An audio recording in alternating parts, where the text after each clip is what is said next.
اس کی حفاظت کرنا اور شمشیر کو کبھی بھی زنگ آلود نہ ہونے دینا۔ یہ دنیا آدم نما درندوں سے بھری ہوئی ہے جن کے پنجے بہت نوکیلے اور دانت بہت زہریلے ہیں۔ اگر اس شمشیر پر زنگ آ گیا تو پھر یہ وحشی تمہیں ہلاک کر ڈالیں گے، یا پھر تم تاج و تخت سے محروم ہو کر افلاس زدہ لوگوں کی طرح زندگی بسر کرو گے۔ اس لیے ہمیشہ شمشیر بدست رہنا اور اپنے ہتھیار کی آب و تاب قائم رکھنا، اور کبھی کسی ریشمی آنچل کا سایہ طلب نہ کرنا۔ یہ کیف اور سایہ اکثر انسانوں کو ذلت و رسوائی کی موت کی گہری نیند سلا دیتا ہے۔ تمہارے لیے بس یہی ایک وصیت ہے کہ ہمہ وقت مسلح ہو کر جاگتے رہنا اور صرف اپنے اللہ کی ذات پر بھروسہ رکھنا، اس کے سوا یہاں کوئی کسی کا مددگار نہیں ہے۔ امیر البتگین کے الفاظ یاد کر کے ابو اسحاق کی آنکھوں میں نمی سی جھلکنے لگی تھی، اور وہ ابھی اپنے انہی خیالات میں الجھا ہوا تھا کہ اسے ارمغانہ شیرازی کے قدموں کی چاپ سنائی دی۔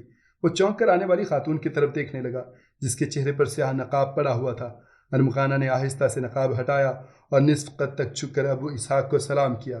پھر وہ سیدھی کھڑی ہو گئی اور غزنی کے حکمران کی طرف مخمور نگاہوں سے دیکھنے لگی۔ ارمغانہ چاہتی تھی کہ پہلی ملاقات میں ابو اسحاق اس کے بے پناہ حسن کا شکار ہو جائے۔ اسد شیرازی کی بیٹی کو دیکھ کر ابو اسحاق حیران رہ گیا۔ اتنا دل فریب چہرہ آج تک اس کی نظروں سے نہیں گزرا تھا۔ چند لمحوں تک وہ حیرت و سکوت کے عالم میں اس لڑکی کو دیکھتا رہا جو بڑی بے باکی کے ساتھ خلوت شاہی میں تنہا کھڑی تھی۔ خاتون، آپ نے کس لیے زحمت کی؟ ابو اسحاق نے بہت نرم اور شائستہ لہجے میں پوچھا۔ اچانک ارمغانہ کا دلکش چہرہ اداس نظر آنے لگا۔ وہ چند لمحوں تک خاموش کھڑی رہی، پھر لرزتی ہوئی آواز میں بولی، امیر محترم، میں اس چاک گداز سانحے پر خدمت عالیہ میں دلی تعزیت پیش کرتی ہوں۔ مجھے اس حقیقت کا علم ہے کہ میری زبان سے ادا ہونے والے چند الفاظ آپ کے بے انداز و غم کا مداوا نہیں بن سکتے، پھر بھی انہیں قبولیت کا شرف بخش دیجیے کہ یہ الفاظ ایک کنیز کا سرمایہ ہیں۔ آپ یقین فرمائیں کہ اگر میرے اختیار میں ہوتا تو میں اپنی جان دے کر بھی آپ کو اس غم سے بچاتی۔ یہ کہتے کہتے ارمغانہ شیرازی کی پلکیں بھیگنے لگیں۔ ابو اسحاق نے بڑی حیرت سے ایک اجنبی خاتون کی غم گساری کا یہ انداز دیکھا اور اپنائیت کی انتہائی اثر انگیز گفتگو سنی۔ ابو اسحاق کی سمجھ میں نہیں آ رہا تھا کہ وہ ارمغانہ کی باتوں کا کس طرح جواب دے۔ پھر وہ بڑی مشکل سے رک رک کر کہنے لگا، خاتون، میں آپ کے جذبات کی قدر کرتا ہوں۔ ایک خوبصورت دوشیزہ کو اتنے قریب پا کر ابو اسحاق کی آواز میں ہلکا سا ارتعاش پیدا ہو گیا تھا۔ امیر کے انتقال پر ابھی تک کسی شخص نے اس طرح مجھے تعزیت پیش نہیں کی ہے۔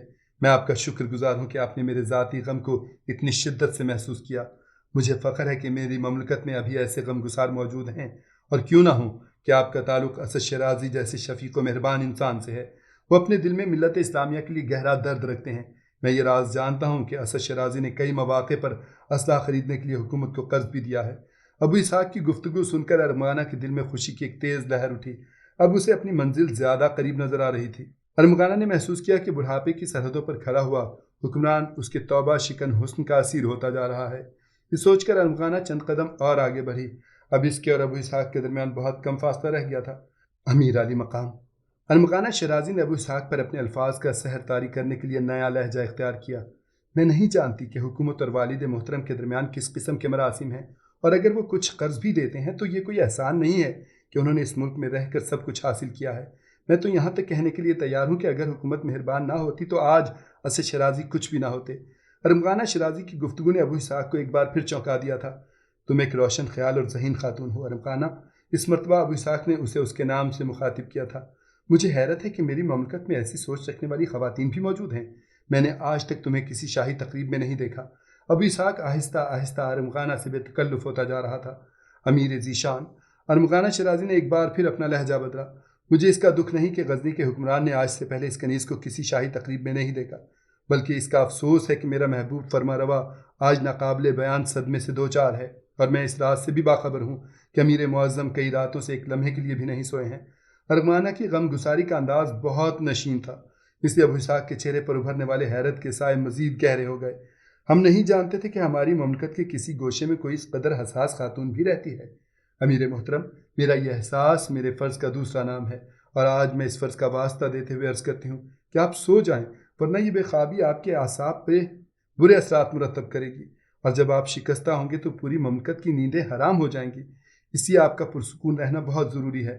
ارمغانہ شیرازی آج ہی اپنی تقریر کے سارے ہنر آزما لینا چاہتی تھی۔ ہم سو جائیں گے ارمغانہ، ہم سو جائیں گے، ابو اسحاق نے بے تکلفانہ لہجے میں کہا۔ ابھی والد محترم کی جدائی کا زخم تازہ ہے، اس لیے خلش ہمیں سونے نہیں دیتی۔ میں آپ کو وہ نغمہ کیف پاور سناؤں گی امیر محترم کے جسے سن کر آپ خوابوں کے جزیرے میں چلے جائیں گے۔ یہ کہہ کر ارمغانہ ابو اسحاق کے سامنے گھٹنوں کے بل جھک گئی۔ نہیں ارمغانہ، ہماری سماعت ایسے کسی نغمے سے آشنا نہیں۔ ابو اسحاق نے اس طرح اپنا دایاں ہاتھ بلند کیا جیسے وہ ارمغانہ شرازی سے خاموش ہو جانے کے لیے کہہ رہا ہو۔ ہم نے تو آج تک صرف شمشیروں کی جھنکاریں سنی ہیں، اور یہی ہمارے نغمے ہیں، اور یہی ہماری موسیقی ہے۔